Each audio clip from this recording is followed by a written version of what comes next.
Tim Cook said that Apple is more focused on self-driving technology and not necessarily the car itself. Quote, clearly one purpose of autonomous systems is self-driving cars. There are others, and we sort of see it as the mother of all AI projects. So the real reason why Apple just stopped developing the Apple car has nothing to do with low margins. It has nothing to do with the complexity or historical unprofitability that goes along with building cars. It actually has to do with full self-driving capabilities. Apple found it is going to be very, very hard to develop a full self-driving technology, and likely they're just so far behind the ball, it's not even going to make sense to try at this point.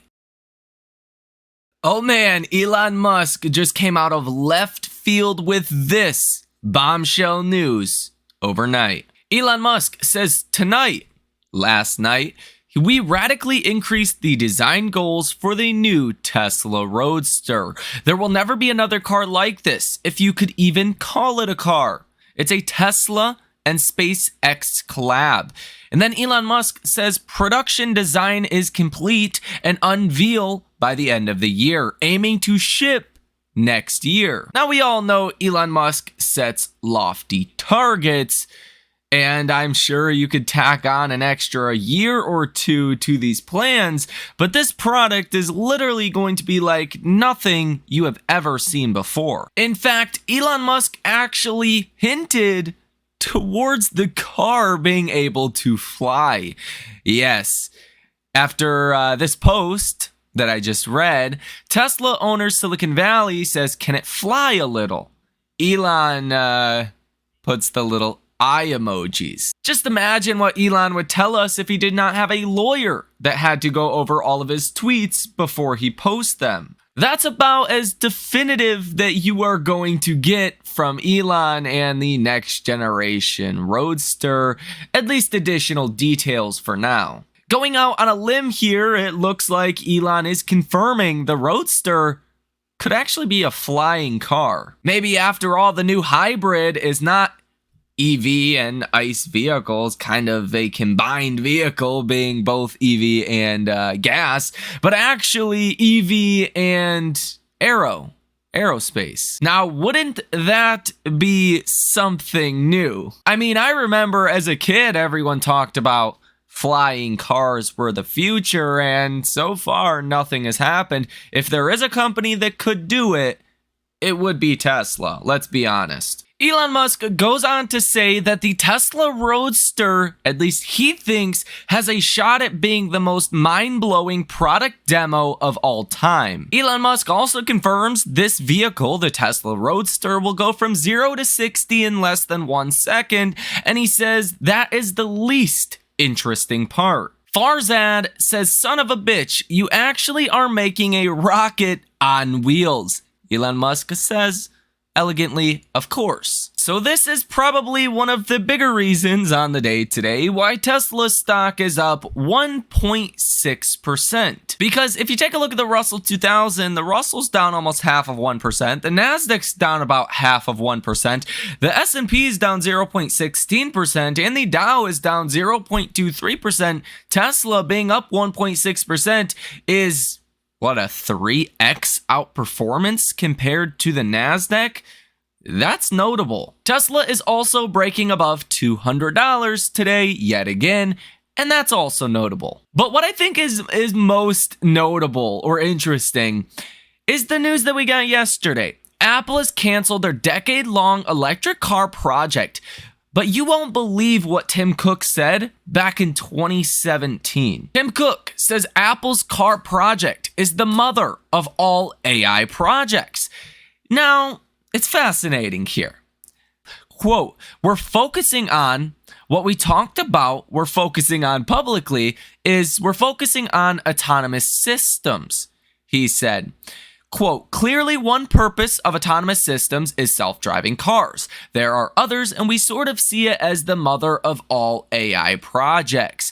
Cook told Bloomberg. It's probably one of the most difficult AI projects to work on, so autonomy is something that is incredibly exciting for us, but we'll see where it takes us. We're not really saying from a product point of view what we'll do. It's a core technology that we view as very important. So the real reason why Apple just stopped developing the Apple car has nothing to do with low margins. It has nothing to do with the complexity or historical unprofitability that goes along with building cars. It actually has to do with full self-driving capabilities. Apple found it is going to be very, very hard to develop a full self-driving technology, and likely they're just so far behind the ball, it's not even gonna make sense to try at this point. Now, Tim Cook said all of this on June 13th, 2017, when maybe by then, at that point, it looked like you could have actually competed with Tesla. That maybe you could, as Tim Cook would likely say if we were in a closed room with him with no audio, no cameras, he would say back in 2017 it looked like Apple could compete with Tesla. And they just got so far behind the ball, they had to give up. So I wanted to point this out because I don't think a lot of people know that Tim Cook said this back in 2017. I mean, after all, that was 7 years ago now. But again, I've heard a lot of people talk about the Apple car is a low margin product and it's going to be difficult to scale. And that's the reason why Apple is not pursuing the automobile market. That's not true. If Apple wanted to create a car, they could, and it would be successful. People would buy it. Apple wants to create full self-driving technology, and they realize they won't be able to do so. So even if they did create a car for the real profit generation that goes along with the long-term automobile industry, which is autonomous vehicles and robotaxi, Apple would just have to partner with someone like Tesla for full self-driving technology anyways. They don't want to be the hardware play of cars. If they're going to compete in cars, they want to be the software. Apple's not a hardware company. They don't want to be a hardware company anymore. So I think people are a little confused on exactly why Apple is quitting the Apple car project. It's not because the car is going to be difficult to sell or to build or low margins. It's because Apple will not be able to create full self-driving technology. And that's the real gold in the automobile industry. So indeed, I stand by what I have previously said. Tesla will, at some point here in the near-term future, have its AI gold rush. People will start to look at Tesla stock as, wow, this is the best real-world use case for AI that is out there, period. Full self-driving cars and autonomous robots. It literally doesn't get bigger than that. Let's get into all of your other Tesla stock breaking news today and what's going on in the broader markets. In the US, the Tesla Model 3 was the most searched car model in the last 6 months. It had more than 3.8 million searches between August 2023 and January of 2024. Now, I would go out on a wild limb and say a lot of those searches were probably in the US, especially as Tesla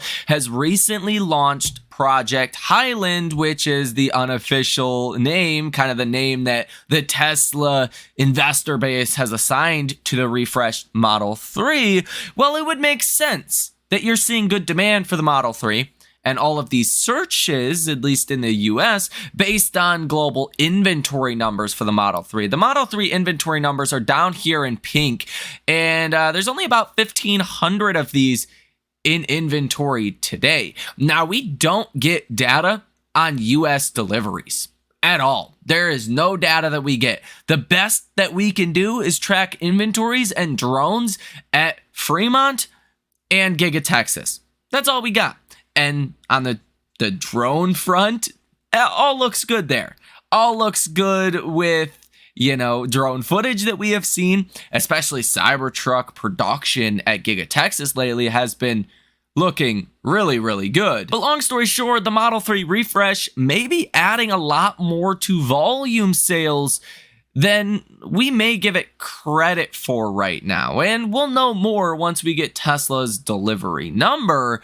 But I would say so far, so good. You've actually seen Tesla raising prices for the refreshed Model 3, at least for the higher end variants. Tesla just raised prices less than a week ago, about $250 for the long range Model 3, suggesting there's probably a lot of demand for that long-range Model 3 right now. Sawyer Merritt says on X, Bitcoin is now above $61,000. He believes Tesla bought their Bitcoin at about $32,000, so it's worth roughly $600 million right now. And then Stefan Murray says, but they had sold them all, right? Indeed, Tesla sold 75% of its Bitcoin in Q2 of 2022. The company still held the remaining 25%, worth about $387 million as of the end of Q4 2023. It's possible Tesla sold more Bitcoin with prices near $62,000. Tesla bought around $34,000, but we won't know for sure until Q1 earnings come out. Now, here's what Adam Jonas said about Apple canceling the Apple Car. He says that's all about the data. In our view, an Apple Car cannot have a steering wheel, but an AV cannot be a surprise. And one more thing unveiled at an Apple WWDC. It is a highly specialized computer vision robotics edge AI problem that must be tested and iterated by vehicles collecting optical data on public roads over hundreds of billions of miles. The Washington Post recently reported, citing public record, that Apple had 67 vehicles testing autonomous capabilities across 450,000 miles from December 2022 through November of 2023. Tesla has over 5 million vehicles fitted with FSD hardware and software in service, driving an estimated 50 billion miles per year. Tesla's vehicle fleet drives around 100,000 miles per minute. Tesla's fleet drives more miles in 5 minutes than Apple's fleet reportedly drives in a year. By 2030, we estimate Tesla's global vehicle fleet will approach 40 million units in service, driving over 400 billion miles per year, over 1 billion miles per day, or nearly 13,000 miles per second. From our conversations with AI experts, such a monumental dataset may be an advantage for machine learning and neural net training. Come on, Adam Jonas, baby. You gotta give him a round of applause for that analysis. Holy moly. I think that puts it into perspective how Apple can't compete. BYD won't even be able to compete. GM, Ford, never in a billion years are they going to have anything that could even stand up to Tesla. If they do inevitably create their own software, just the sheer mileage they would need of data. Gosh, they'll never get there. Inevitably, Tesla is probably going to have the only full self-driving software out there, and it's probably going to be like the charging network and how that's going. I mean, Tesla took the initiative to really build out the charging network, and every other company, pretty much every notable company that is, well, has had to partner with Tesla for their charging network. That's probably going to be a similar scenario we get into with licensing of full self-driving technology. I mean, like, honestly, what else do you do? Do you just not have the technology, or do you partner with Tesla? Some point down the line, the market will start demanding that technology, and that will lead to more sales for Tesla. And once other companies realize their market share is getting eaten away by Tesla because of this software, that's when you get everyone trying to partner for Tesla's FSD technology. Italian authorities are negotiating with Tesla and other car makers in a bid to bring another car manufacturer to the country and achieve its goal of producing 1.3 million vehicles per year. Business and Made in Italy Minister Adolfo Urso said just today. Martin Vischa, head of investor relations at Tesla, says he took a couple of Cybertrucks for investor test drives in New York City today. Well, that was fun. Amazing team at our Brooklyn store. Google Trends activity continues to show this uptick in search trend activity for these Cybertrucks, still sitting at 26. The Model 3 going from 32 to 33, so looking good there. The Model Y actually falling from 34 to 32, and the Tesla Model X at about 9. And Tesla continues to run about 2,000 different ads globally via Google. And believe it or not, I'm actually quite surprised by this. The sentiment today for Tesla on StockTwits is bearish at 44. Yesterday it was at 41, so you're not as bearish today as you were yesterday, but Tesla stock is up almost 2%. You're above $200 per share. That's actually surprising that you're not seeing that, that many bulls out there in Tesla, at least talking here on StockTwits. That leads me to believe that maybe Tesla stock goes higher from here, but the caveat is we're going to get PCE data coming out tomorrow. We'll go over that in depth at 8:30 p.m. tonight here on the channel, so stay tuned for that one, but that's probably going to dictate what happens to markets coming tomorrow.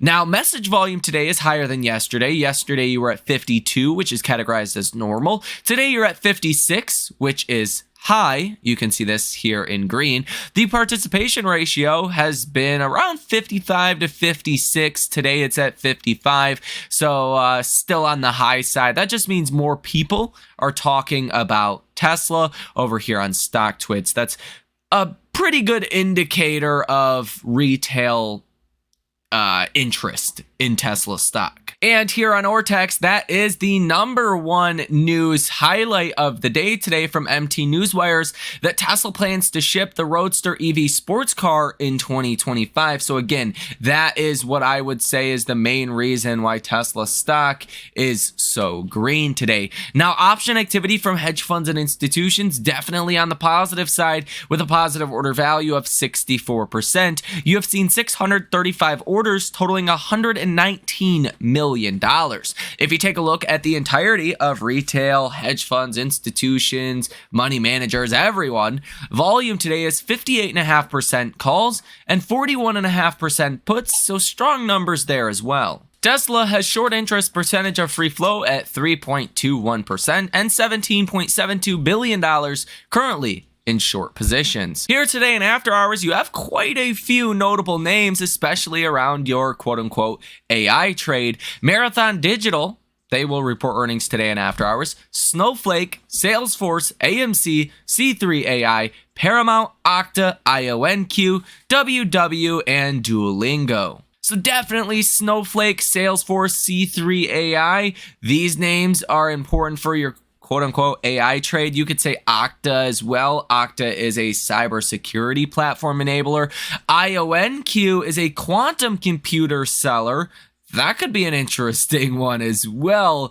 So a couple of these earnings are notable. Marathon, obviously, with crypto, seeing some very weird activity today in Bitcoin. I mean, Bitcoin today hit, what was it? $64,000 and came down and fell about $5,000 within the course of like 15 minutes. So who knows where Bitcoin is going next? So I think Marathon Digital, Coinbase, some of your other stocks could get interesting here depending on which way this thing starts to go. TLT is up 0.31%, the dollar is up 0.1%, and gold is up 0.13% today. 10-year treasury yields are down about 3 basis points, and that comes after your GDP for Q4 came in at 3.2% today.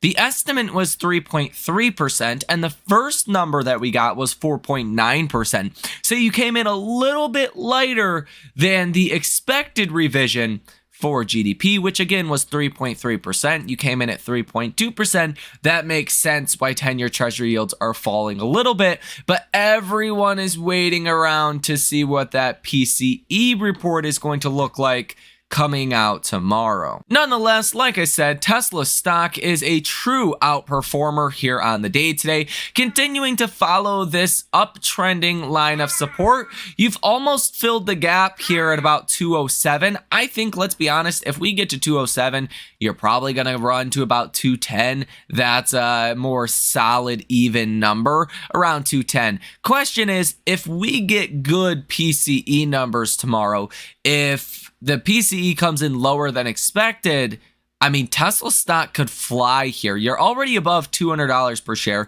As I said in some of the last videos, market makers have about 65,000 reasons to keep Tesla stock under $200 per share. 65,000 contracts, call contracts at the $200 strike. About 6.5 million shares market makers would have to buy alone if Tesla stays above $200 by the end of this week. And you can see that here. You now have 15,000 contracts at the 202.5 strike as well. At the 205 call expiring this Friday, you have 33,000 for open interest. 37,000 for open interest at the 210, 15,000 for open interest at the 207.50. I mean, there is a lot of call activity that is in the money now.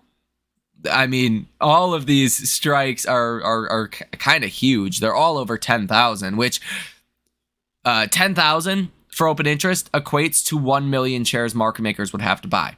So when you're looking at 61,000, 15,000, 33,000, 15,000, 38,000, 15,000, 22,000, these are all open interest numbers. You're looking at millions and millions and millions and millions of shares, billions of dollars worth of Tesla stock market makers may have to buy by the end of this week. So if PCE data comes out tomorrow, I think Tesla stock could fly to the upside. Now, vice versa, if PCE comes in negative tomorrow, Tesla stock's probably going to find its way into the low 190s, high 180s. I'm expecting quite a large move depending on PCE tomorrow. It's been pretty much straight up in a line for the S&P 500. If PCE really does come in hot, the Fed's not going to be cutting rates anytime soon, and that could give the markets a bit of a pause right now. But like I said, we'll talk about that more at 8:30 p.m. Eastern Standard Time tonight. Tesla's RSI currently at 53.62. 50 is that neutral line, so you're a little bit above neutral, but still,